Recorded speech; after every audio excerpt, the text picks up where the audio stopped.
Now, would the UK food and drink industry be better off inside or outside Europe? I'm Mike Stones for Food Manufacturer at the top of the walkie-talkie building after the Business Leaders Forum.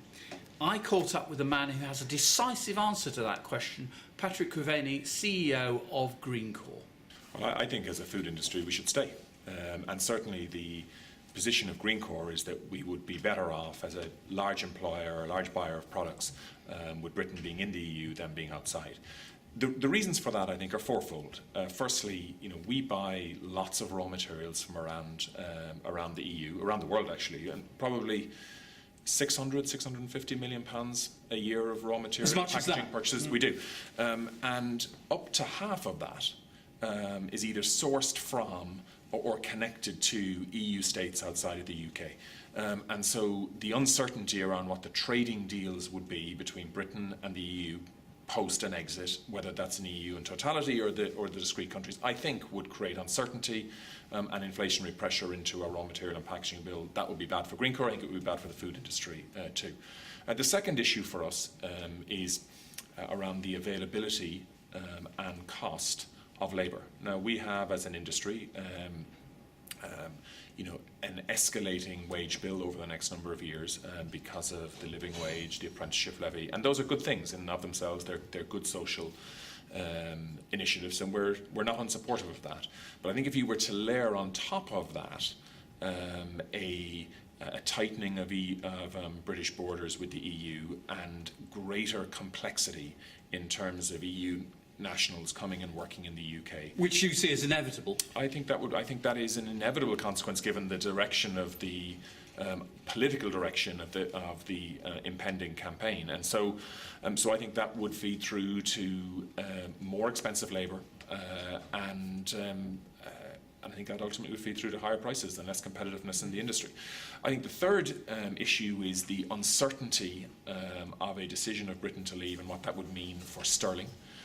I think it very likely that sterling would weaken post a decision of Britain to leave.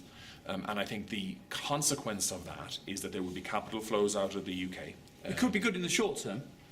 It could be good for exporters in the short term, but I think a net exit of capital from Britain would be bad. And I think it would be likely that the Bank of England would need to defend sterling and to retain those flows, would have to take rates up. So that's going to make capital projects harder to do, and it's going to make investment hard to do. And I think people don't know how you would actually go about executing an exit from the EU, but I think what would be very likely is that it would dial up regional tensions within the UK, and I think one likely scenario, I think, is that it would create an irresistible momentum for Scotland to have another independence referendum. And I think it very likely that Scotland would choose to be in the EU rather than in the UK. It will also have knock-on consequences for Northern Ireland, potentially for Wales, and I think the economic entity of the UK, which remains an enormously strong economic entity, would be weakened by a decision to leave. And I think that would be bad for the food industry and bad for my business. A few years ago, a British exit would have been unthinkable. So what's making the unthinkable increasingly thinkable? This is not just an economic issue. My fear, which is one of the reasons why I'm happy to talk to you about it today, is that I think the economic waters may well be muddied. It will be possible to find some business leaders and some financial commentators who will argue, I'm not sure how, but they will argue actually that there's no economic risk to Britain from leaving the EU. And so it may well end up being characterised as businesses split. There is no consensus.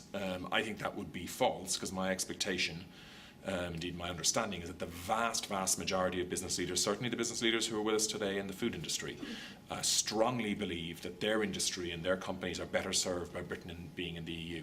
But I think in a campaign, I think the economic arguments could well get muddied. And then you come to issues of patriotism, issues of sovereignty, some of the understandable flaws in the EU around and the near-term issues around migration. And when you put all those things together, my fear is that this is going to be, my judgment is that this is going to be very close. So to characterise this as, if it was unthinkable a couple of years ago, it's very thinkable now.